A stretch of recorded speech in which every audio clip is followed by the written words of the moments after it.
O que eu digo para os outros é que ele tem que ser igual a mim. E isso traduz muito do que eu sou, isso traduz muito dos meus valores. Não tem como eu sentir de fato ao outro.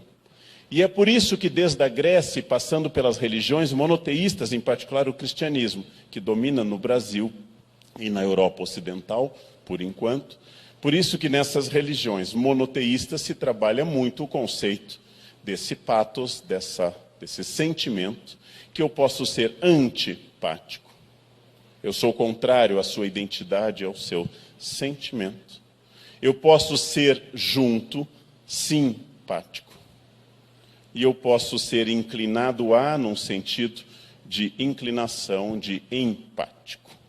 Eu tenho que ter uma empatia com qualquer ser humano, especialmente os senhores e eu que trabalhamos com seres humanos, porque a empatia é a condição de que, mesmo que exista essa barreira epistemológica já referida, eu consiga estabelecer um mínimo de comunicação que garanta que a minha ação seja efetiva. Os romanos diziam: atraem-se mais moscas com mel do que com vinagre.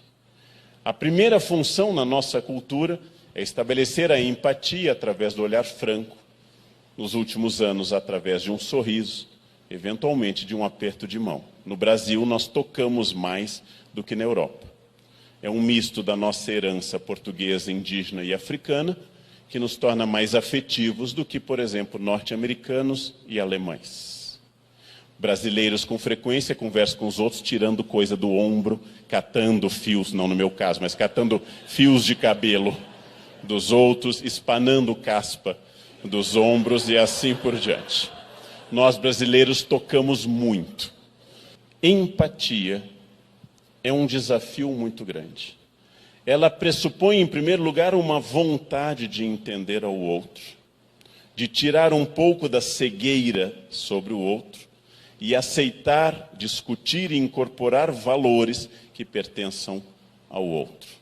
Dessa relação geral empática, tratou Aristóteles no único livro que recebe o nome do seu filho, Ética Nicômaco, no qual ele diz que exatamente a ética, o comportamento, serve para tornar as pessoas educadas para o bom e para o belo, e para a harmonia social.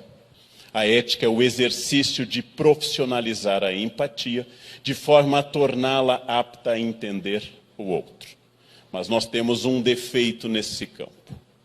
Nós entendemos a grande ética aristotélica, a ética política, a ética no topo da pirâmide, como a ética que deve ser cobrada. Nossos políticos são corruptos. O Brasil é governado por uma elite de canalhas que rouba a pátria e ainda debocha da nossa indignação. Mas nós temos uma dificuldade estrutural de perceber a pequena ética também prevista por Aristóteles, que leva um nome simpático. E essa pequena ética é a mais empática de todas, e ela se chama etiqueta. Etiqueta é a percepção do outro no espaço imediato. Etiqueta não é saber onde eu colocarei garfos e facas. Isso é frescura de classe média emergente. Etiqueta não é onde vai o guardanapo.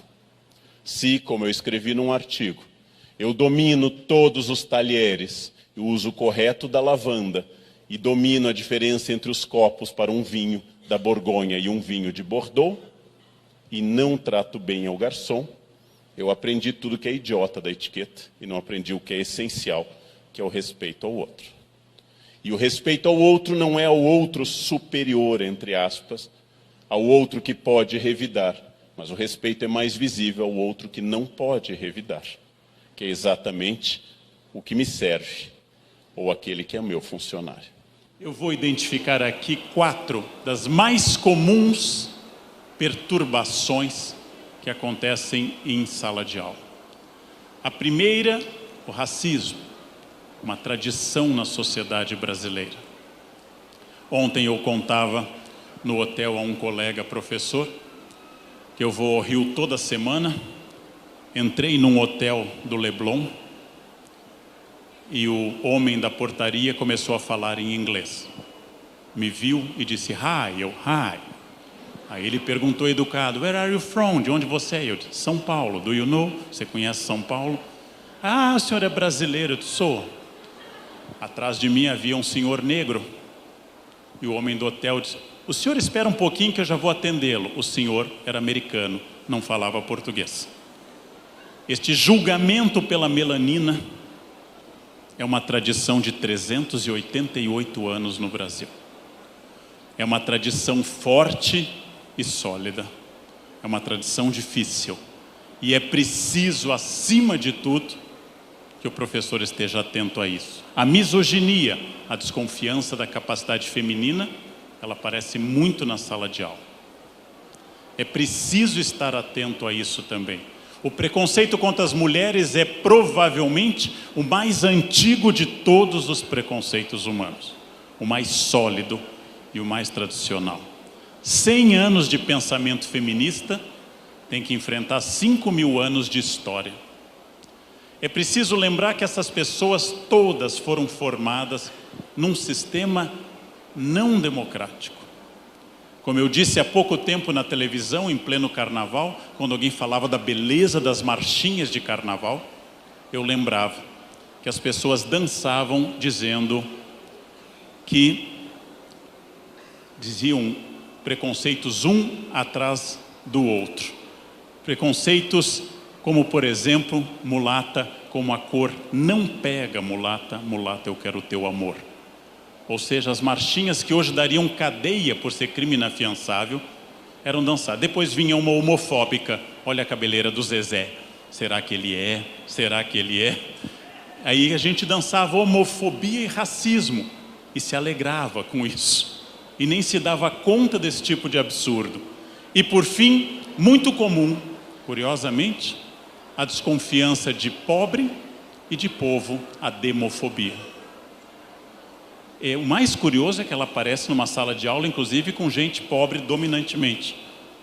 Eles criticam a pobreza como se fossem aristocratas ou milionários. E nos dizem, ai professor, pobre é tudo assim, como se fossem milionários estrangeiros observando a pobreza. Ou seja, as falas preconceituosas sobre povo, sobre pobreza, sobre identidade étnica ou de gênero, são falas para as quais o professor tem que estar muito atento. Se eu não conseguir ensinar nada, e este risco existe, se eu não conseguir ensinar nada, nenhuma noção de matemática, nenhum fato histórico, nenhum princípio geométrico, é ruim.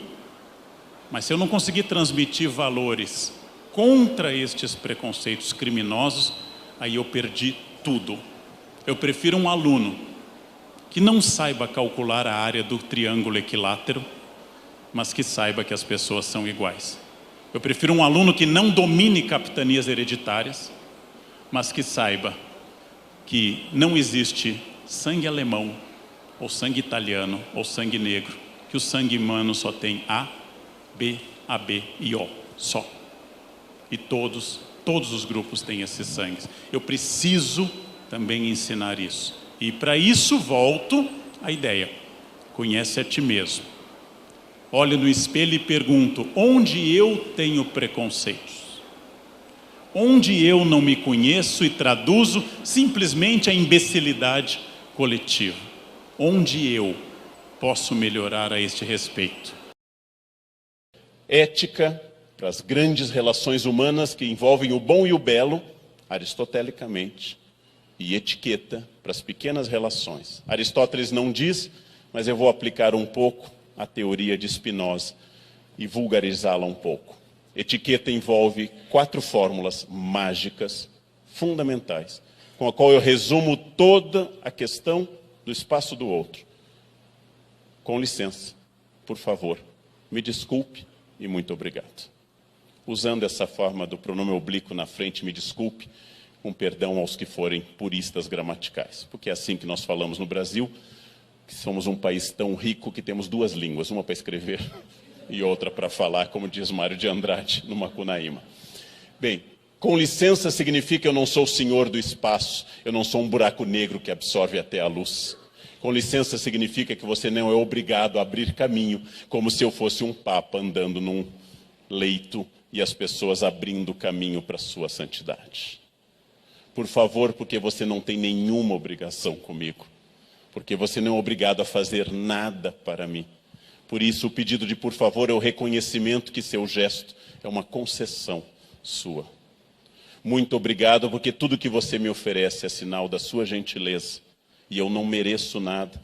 Porque, como diz o Hamlet para Polônio na peça do Shakespeare, quando Polônio diz, tratarei aos atores como pessoas, de acordo com a sua dignidade, o Hamlet diz, não faça isso. Porque se fôssemos tratados de acordo com a nossa dignidade, todos apanharíamos até a morte. Não os trate de acordo com a sua dignidade, mas os trate como pessoas boas, como espelho da sua época. Com licença, por favor, muito obrigado. E por fim, essencial, nessa forma proclítica, me desculpe. Porque eu sou falho, porque errar é humano, porque errar nos define como seres humanos, e a todo instante eu, Leandro, erro. E tomando de um ponto de vista estritamente técnico, aquilo que eu faço há mais tempo que é andar, segundo minha mãe, desde os 11 meses, eu ando. Quer dizer, faz quase 52 anos que eu sei andar e pratico diariamente em diferentes modalidades, corrida, engatinhar, andar simples, e eu ainda tropeço. É sinal de que aquilo que eu mais pratico há mais de meio século, eu ainda erro. E errando, eu me torno necessariamente a prova de que errar é humano. Por isso que me desculpe, é o mantra da humanidade. Me desculpe significa eu não percebi que fui grosseiro, eu falhei com a sua confiança, eu quebrei a nossa afetividade, eu lhe traí, ou simplesmente fui um canalha. Então, me desculpe, eu vou tentar de novo. E como no ato de contrição católico, prometo me emendar e nunca mais tornar a vos ofender. É um desejo que vai fracassar na tarde daquele dia, mas é um desejo. É o desejo que me humaniza. Nada pior do que alguém perfeito, porque em latim perfectum, feito até o fim. Perfectum. O único ser humano perfeito é o que morre, porque ele fez a sua existência até o fim. Antes da morte, eu ainda tenho chance de aperfeiçoamento, de ser aquele neologismo que Rousseau utiliza em Genebra, ser perfectível e não perfeito. Ser passivo de mudança, perfectível. Como profissional, como dentista, como professor, como médico, como funcionário, eu sou perfectível. Eu posso mudar. E eu, Leandro, estou aqui hoje não porque eu seja perfeito, mas exatamente porque eu cometi erros brutais. E fui corrigindo, tentando melhorar. E hoje sou menos ruim do que há alguns anos, porque eu errei mais. É isso que me torna uma pessoa experiente. Eu errei mais. É isso que me torna uma pessoa melhor. Eu fui mais povoado de acidentes do que um jovem. Por isso que eu sei mais do que um jovem que está começando a dar aula. Porque eu, em muitos momentos, soube menos. Uma das funções da família, naturalmente, é um núcleo de amor e de proteção, mas uma das funções que a família pode exercer é exatamente em torno da ideia da diversidade. Somos diversos, somos mais de 7 bilhões de seres humanos diversos, e eu tenho que ensinar que uma criança, do ponto de vista técnico, eu diria assim, para não fundir significado e significante, para a criança não entenda que a maneira da minha família ser é a maneira de ser. Que ela entenda que nós comemos desse jeito, veneramos a Deus desse jeito, ou não veneramos, temos uma família A ou B, com diversas identidades, mas que nem todas as famílias são assim, e que essa diversidade é boa. Isso nós chamamos de tolerância ativa. O que é intolerância? Ela, em geral, é considerada crime hoje, como racismo, a misoginia e a homofobia. A tolerância passiva é o estágio seguinte. Ela não é crime, mas é uma intolerância envergonhada. Não tenho nada contra gays, desde que não sentem do meu lado. Não tenho nada contra negros, tenho até um amigo negro. Todo racista, homofóbico e misógino tem um amigo negro. Eu tenho até um amigo gay, né? Chego a conversar com ele, inclusive.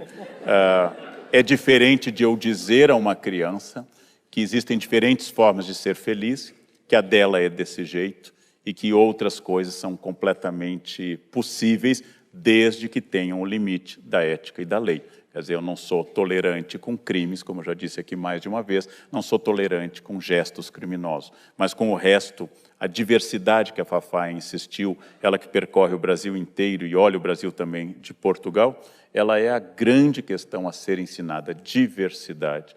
Você é magro, tem outro que não é magro. Você é branco, tem outro que não é branco. Tem outro que tem sua identidade diferente. Você é católico, tem outro que segue ritos do candomblé. Ou seja, essa diversidade não é ruim, ela é boa, ela tem um limite, um império absoluto do meu eu, encontra o império absoluto do eu da outra pessoa, e no meio tem que haver uma república tolerante.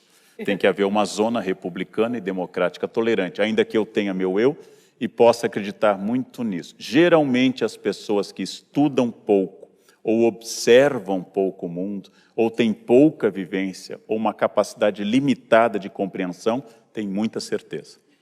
A certeza é própria do caráter raso.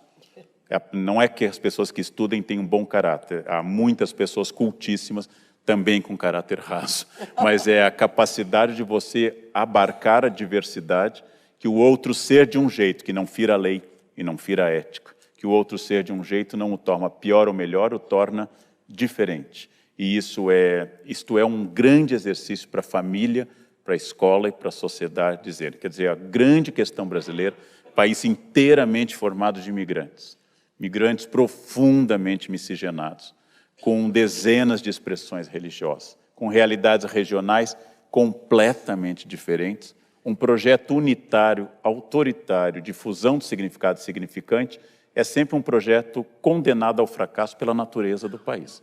Ou seja, pode tentar, como já foi tentado, não? Pode tentar. O resultado será que a natureza brasileira volta à tona. Somos diversos, somos variados em todos os campos. Isto é o grande privilégio do Brasil. Um país de mais de 8 milhões de quilômetros quadrados, não tem uma unidade tão fixa como tem uma Dinamarca, cuja população é menos da metade da população da cidade de São Paulo.